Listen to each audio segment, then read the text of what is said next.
하나님 말씀 누가복음 16장 10절부터 15절까지 말씀. 지극히 작은 것에 충성된 자는 큰 것에도 충성되고 지극히 작은 것에 불의한 자는 큰 것에도 불의하느니라. 너희가 만일 불의한 재물에도 충성하지 아니하면 누가 참된 것으로 너희에게 맡기겠느냐? 너희가 만일 남의 것에 충성하지 아니하면 누가 너희의 것을 너희에게 주겠느냐?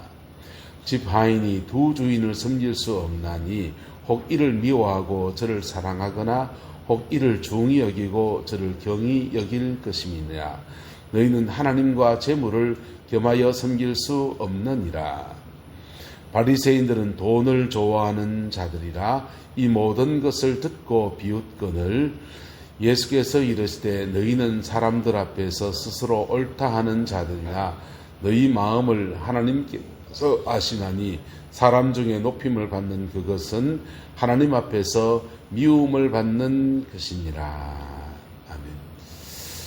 오늘 본문에 보면 바리새인들은 무엇을 좋아하는지라? 돈을 좋아하는지라 했습니다. 돈 좋아하십니까? 바리새인입니까? 그리고 세상에 돈 안 좋아하는 사람이 어디 있을까요? 사람이 다른 임종을 앞두고 있다가 돈 준다고 하면 벌떡 일난다 하는 게 돈인데요. 그래서 이 돈이 어떤 성질을 가지고 있냐는 겁니다. 그리스도인은 물질에 대해서 어떤 관념과 어떤 생각을 가져야 되냐라고 하는 것입니다. 오늘 주님 말합니다. 한 사람이 두 주인을 뭐 할 수 없다? 섬길 수 없다 했어요. 혹 이를 미워하고 저를 사랑하거나 혹 이를 중히 여기고 저를 경히 여긴다 했습니다. 너희는 하나님과 재물을 마할 수 없다. 겸하여 섬길 수 없다 그랬어요. 저는 시사 프로그램들을 굉장히 많이 보는 편이에요. 세상 돌아가는 게 하도 복잡하게 돌아가니까 어떻게 돌아가는지 좀 알아야지 면장이라도 하지 싶어서 이렇게 시사 프로그램 많이 보는데 그 프로그램 많이 보시는 분들이 주식 투자하시는 분인가 봐요. 그래서 계속 멘트가 나오는데 이런 멘트가 나옵니다. 돈에 대한 원초적 본능을 인정하라 이러면서 멘트가 나오는 겁니다. 돈에 대한 원초적 본능은 여러분 자본주의나 공산주의나 누구나 다 똑같이 가지고 있다는 겁니다. 쿠바의 공산화가 됐습니다. 쿠바의 공산주의는 중국의 공산주의나 북한의 공산주의와 좀 달라요. 쿠바의 공산주의자들은 체게바라 같은 사람들은요 얼마나 의사였는데 공산주의자가 돼서 공산인명을 완수했습니다. 얼마나 금수하게 사는지 몰라요. 자기 집에 자전거 타고 그 관제에 등교합니까? 출근하고요. 그런 분들이 있어요. 은퇴하고 나올 때 보니까 다 들고 빠진 그냥 털털거리는 3년차 안에 끌고 나오는 게 다일 정도 그런 분들이 있어요. 그런데 억수로 가난한 겁니다. 지도자가 그렇게 청렴결백하면 공산사회가 돼서 모두가 다 그냥 공평하게 나눠 먹고 공평하게 평등하게 살아내고 이럴 줄 알았는데 그게 아니고 지도자가 그렇게 검소하고 그냥 자기 거 안 밝히고 무산대중을 나누고 그래 살아가는데 그게 안 돌아가더라는 겁니다. 왜 그러냐면 돈에 대한 원초적 본능이 있어서 내가 사과를 100kg를 생산하나 10kg를 생산하나 내한테 떨어지는 거는 공산사회에 똑같다 안 똑같다? 똑같으니까 내가 말라고 100kg 생산하나 적당히 30kg만 생산하고 말지. 그래서 100kg을 생산할 수 있는 사과 농장에서 30kg밖에 안 나오더라는 거예요. 그래서 점점 더 하향 평준화가 돼서 전 국민이 가난해지더라는 겁니다. 러시아에서 소련 시절에 가스가 워낙에 싸니까 그냥 무산 대중들에게 그냥 가스를 다 공평하게 나눠주자 공짜로 줬습니다. 가스를 공짜로 주는데 그때는 기술이 발달하지 않아 놓으니까 성냥을 가지고 가스불을 켜야 되는 겁니다. 그 성냥은 자기가 사야 돼요. 성냥하고 가스비하고 뭐가 더 비쌀까요? 가스비가 더 비싸지요. 근데요, 묘한 현상이 생겼습니다. 성냥은 자기 돈으로 사야 되고 가스비는 나라에서 무상 공급을 해주니까 밤새도록 가스를 늘 켜놓는 거예요. 왜요? 성냥 사야 되니까. 돈 주고 사야 될 성냥은 그거는 귀하게 여기고 가스는 하찮게 여겨서 가스를 너무너무 남발하는, 그게 돈에 대한 원초적 본능이라는 겁니다. 우리는 자본주의에 대한 원초적 본능을 가지고 있고, 그것 때문에 실패하고 낭망한 정권 체제를 우리가 바로 옆에 두고 보고 있어요. 북쪽에도 있고 바로 옆에 중국에도 있고 러시아에도 있고 그렇습니다.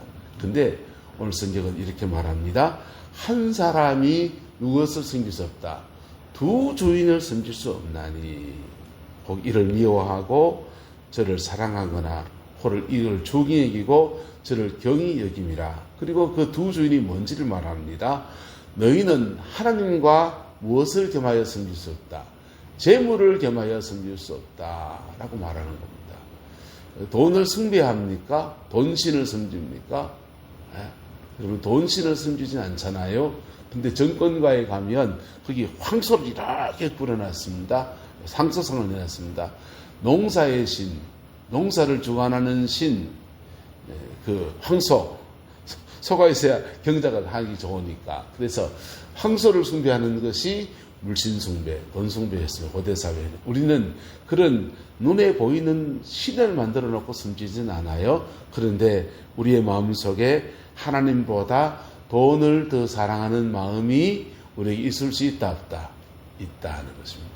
그거 할 때 하나님과 재물을 겸하여 섬기는 사람이 된다라는 거예요. 하나님과 재물을 겸하여 섬기는 사람이 되면 어떻게 될까요? 재물을 얻을까요? 바람을 잡는 수고처럼 돈 쫓아다니는데 돈이 안 붙는 거예요. 하나님 쫓아가시고 돈이 여러분들에게 붙는 사람 되기를 예수님의 이름으로 축복합니다. 우리는 하나님 쫓아가고 돈은 우리에게 붙는 사람이 돼요. 그럴 때 그것을 여러분, 돈을 내 밑에 두고 산다. 난 돈을 다스려야 된다. 돈이 내 머리에 올라가시면 안 된다. 그렇게 말하지만 실제로 그게 돈을 내 밑에 둬야지, 내 밑에 둬야지 하면 어려워요. 근데 한번 따라합시다. 하나님을 내 위에 둡시다. 그러면 돈이 밑에 내려가게 되어 있습니다. 하나님과 바른 관계 안에 서고 그렇게 가면 돈은 내 밑에 내려가게 되어 있어요. 돈을 부릴 줄 알고 돈의 선한 청지기가 되어지는 은혜가 있게 되기를 예수님의 이름으로 축복합니다. 하나님은 누구한테 재정의 축복을 주시냐? 하나님과 재물을 우리는 일정 부분 공존하며 살아갑니다. 그래서 그런 분들에게는 하나님은 재정에 대해서 이렇게 약속하십니다.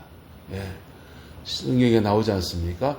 나를 가난하게도 마옵시고 부하게도 마옵시고, 가난하게도 마시고 부하게도 마시고 적절한 물질을 주셔서 밥 먹고 살고 죄 안 짓고 살고 하나님 앞에 좀 헌신도 하고 그래 살기를 소망합니다. 할렐루야.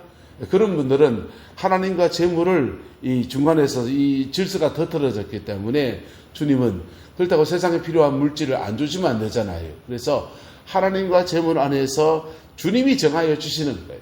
너는 이만큼 감당할 수 있겠구나 하면서 그 정도의 돈을 주십니다. 그 정도의 재정도 축복입니다. 할렐루야. 그 정도의 축복입니다. 바리새인들은 돈을 좋아하는지라 이 모든 것을 비웃었다 했어요. 예수께서 옳다 하는 자들은 너희 마음을 하면서 하나님께 미움받는다라고 말해 주었습니다. 그리스도의 재정 원칙 몇 가지를 고백해 봅시다. 첫 번째는 공급하시는 하나님을 믿어라라는 것입니다. 할렐루야. 따라합시다. 나의 공급자는 하나님이십니다. 직장 때문에 돈 벌었다고 말씀입니다. 하나님은 그 직장 허락하셨습니다. 할렐루야. 재물 얻을 능력을 우리에게 주십니다. 그래서 하나님의 공급하심을 믿는 사람은 그 직장 가운데서 성실하게 또 지혜 있게 열심히 수고해야 합니다. 두 가지입니다. 따라 성실과 지혜. 성실한데 지혜가 떨어지면 맨날 돌쇠예요. 돌쇠예요. 세상엔 돈의 흐름이라는 게 있거든요. 요번 타임에 뜨는 돈이 있어요. 정권을 하면 삼성전자가 굉장히 하이닉스에 밀려서 주가가 곤두박질 섰습니다. 외국 투자들이 막 떠나갔습니다. 지금 삼성전자 난립니다. 왜 난리나냐? 반도체가 사이클이 바뀌면서 지금 금값이 됐거든요. 그래서 컴퓨터 한 대 맞추려면 전에는 30만 원에 맞춘 게 이제 100만 원 줘도 그 정도 사양을 못 맞추는 시대가 됐어요. 근데 성실과 지혜가 겸하여지면 이 흐름을 알아냅니다. 주님이 오늘 시대에 무엇이 통하는지를 압니다. 그래서 유행 타는 음식이 있고요. 유행 타는 패션이 있고요. 이런 거 있습니다. 그래서 돈의 흐름이라는 게 오늘 시대에 이게 맞는구나라는 게 있습니다. 거기에 투자도 하기도 하고 적절하게 거기에 헌신할 때 그때 하나님이 재정에 공급하시는 역사가 더 아름답게 풀어지게 됩니다.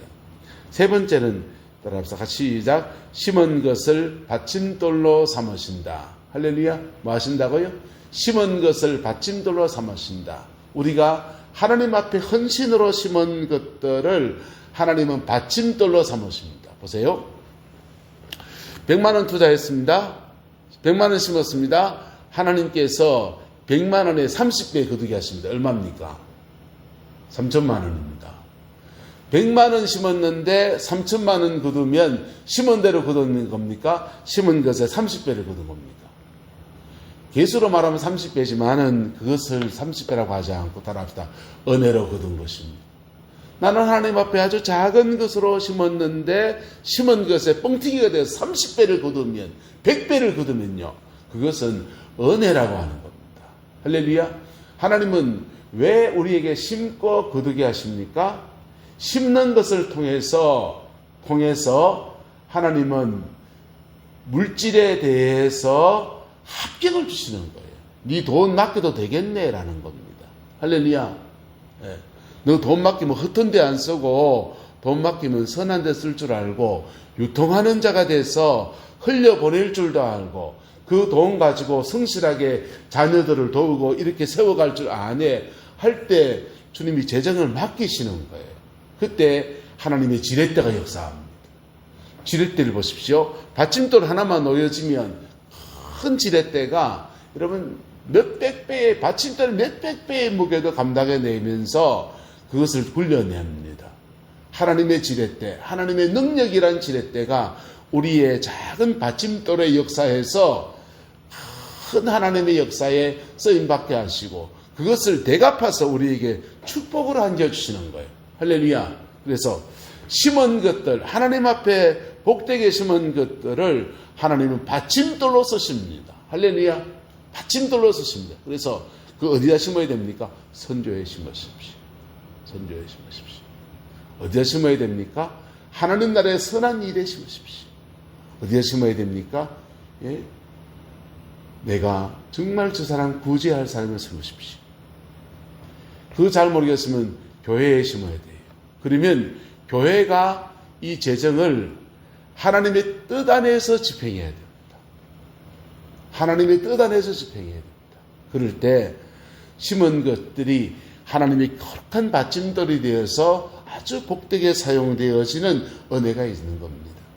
네 번째는 따라서 가난의 영, 탐욕의 영, 끊어라. 영적 전쟁입니다. 가난 마귀가 있어요. 우리의 삶을 계속 앗아가고 하나님의 축복을 가로막는 가난의 영이 있습니다. 예, 재정 축복하는 사람들은 가난의 영을 끊어라 하면서 막 그런 사역하고 그래요. 근데 하나 놓치는 게 있어요. 탐욕도 영입니다. 지나치게 탐심을 가지는 것도 영이에요. 영적 전쟁 하셔야 됩니다. 가정 안에서 대대로 가난이 끊어지지 않는다면 그 안에 영이 작동합니다. 그 영적 전쟁에 승리할 수 있기를 예수님의 이름으로 축복합니다. 재정에 대한 영적 전쟁은 뭘로 끊어내느냐? 따라합시다. 11조. 재정에 대한 영적 전쟁은 영적 전쟁은 기도를 막 하고요. 별로 소용없습니다. 헌금하는 겁니다. 11조 정하는 겁니다. 그때 재정에 대한 영적 전쟁이 끊어집니다. 그리고 그게 끊어지고 나면요. 하나님이 내가 심은 것들을 받침돌 삼아서 내 삶에 어마어마한 하나님의 당신의 부유함을 나타내십니다. 할렐루야. 그 은혜와 축복이 함께하게 되기를 예수님의 이름으로 축복합니다. 여러분은 이 5가지 중에서 뭐가 제일 와닿습니까? 저는 성실과 지혜, 이게 와닿습니다. 성실한데 지혜가 없으면 엉뚱한 데다 에너지 써요. 성실한데 지혜 있는 사람은요, 내가 누군 줄 알아요. 하나님 앞에 내 재능이 이런 쪽인 줄 알고 내 부르심이 이런 쪽인 줄 알아서 거기에다가 포커스를 맞춥니다. 근데 성실한데 지혜가 없으면 포커스가 없어요. 다 초점이 됩니다. 여기에도 찔끔 저기에도 찔끔 온 데다 그냥 허대놨는데 제대로 된 헌신이 없어요. 지혜가 없으면요, 세상 물정 몰라요. 세상이 어떻게 돌아가는지 열심히 돈 쌓았는데 인플레이가 오면요, 쌓아놓은 돈이, 여러분, 어떤 형제가 둘이 한 명은 술 퍼먹고 한 명은요 열심히 저축했습니다. 그리고 인플레이션을 오고 화폐 가치가 종이쪽이가 됐습니다. 시간이 지나서 술 퍼먹은 친구는요 창고에 술병이 가득히 쌓였는데 술병을 팔았더니 동생보다 돈이 더 많더라는 거예요. 이게 지혜의 문제입니다. 세상 돌아가는 원리에 대해서 안목이 트여야 되는 거예요. 하나님께서 저와 여러분들의 성실과 지혜의 은혜를 주시기를 예수님의 이름으로 축복합니다. 그리고 믿음의 선한 받침돌을 놓고서 공급하시는 그분을 바라보며 믿음의 여정을 날마다 걸어갈 때 하나님은 우리에게 얼마든지 더하시는 전능하신 하나님, 만물의 주관자이신 하나님입니다. 그 하나님의 축복이 우리 교회 안에, 저와 여러분의 가정과 삶의 자리 안에 가득하게 되기를 예수 이름으로 축복합니다. 기도하겠습니다.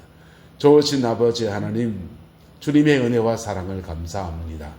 날마다 주 예수 그리스도 그 이름으로 승리하는 저희들 되게 인도하여 주시고 오늘 이 하루도 복되게 살아내는 은혜가 있게 우리 하나님 역사하여 주옵소서.